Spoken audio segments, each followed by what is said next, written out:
Hi friends, எல்லோரும் எப்படி இருக்கீங்க? இப்போ சாம்பார் எப்படி வைக்கிறதுன்னு சொல்லித்தரேன். பருப்பு வேக வச்சு நல்லா கடைஞ்சிட்டு அதோட தக்காளி, வெங்காயம், உருளைக்கிழங்கு, சௌச்சௌ, பூண்டு, சின்ன வெங்காயம், பச்சை மிளகாய் எல்லாம் போட்டு வெட்டி உள்ளே அள்ளி போட்டு வரணும். பருப்பு கடைஞ்சி வேக வச்சு எடுத்து வச்சுட்டு இதை அவ்வளோத்தையும் அள்ளி உள்ளே போட்டு தண்ணி ஊற்றி கலக்கி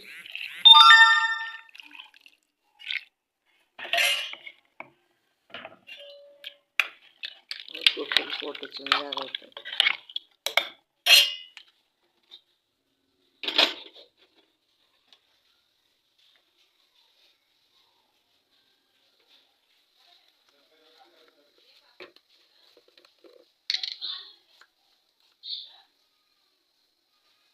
அது கூட மஞ்சத்தூள்,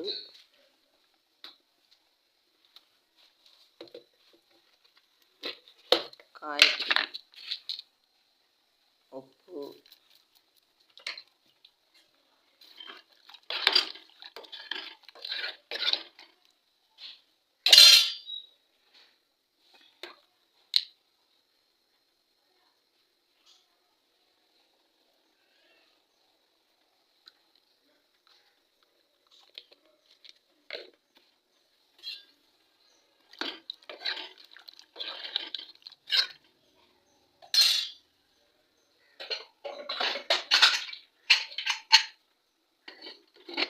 உசில் போட்டுடணும்.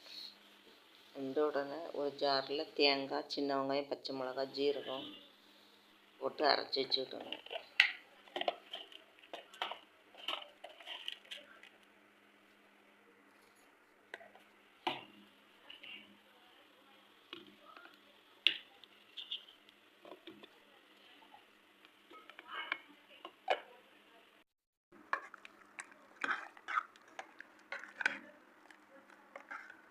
வேக வச்சு எடுத்து வச்சாச்சு. அது கூட நம்ம அரைச்சி வச்ச தேங்காய் விழுது போடணும். சாம்பார் பொடி, புளி கரைச்சி வச்சுருக்கோம்ல, அது கூட சாம்பார் பொடி போட்டுக்கணும்.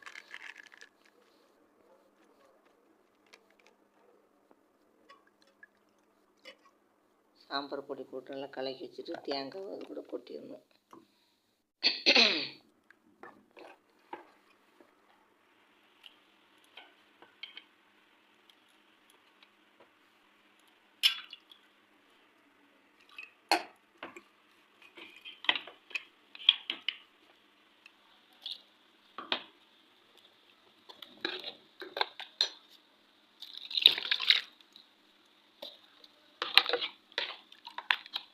சாம்பார் பொடி காலையில் கூட கொஞ்சம் போட்டுக்கணும்.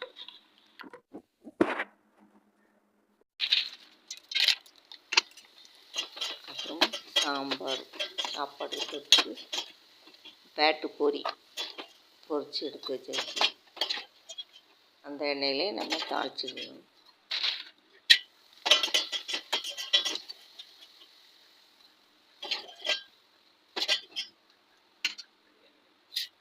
வெந்தயம், கடுகு, கருவேப்பிலை, சின்ன வெங்காயம், காஞ்ச மிளகாய் போட்டு கருவேப்பிலை,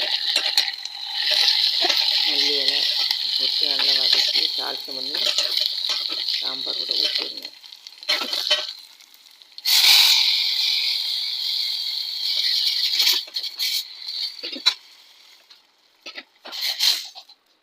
ஊற்றி கலக்கி ஒரு கொதி வந்து இறக்கி பிடிச்சிருந்தா லைக் பண்ணுங்கள், ஷேர் பண்ணுங்கள், சப்போர்ட் பண்ணுங்கள். தேங்க்யூ.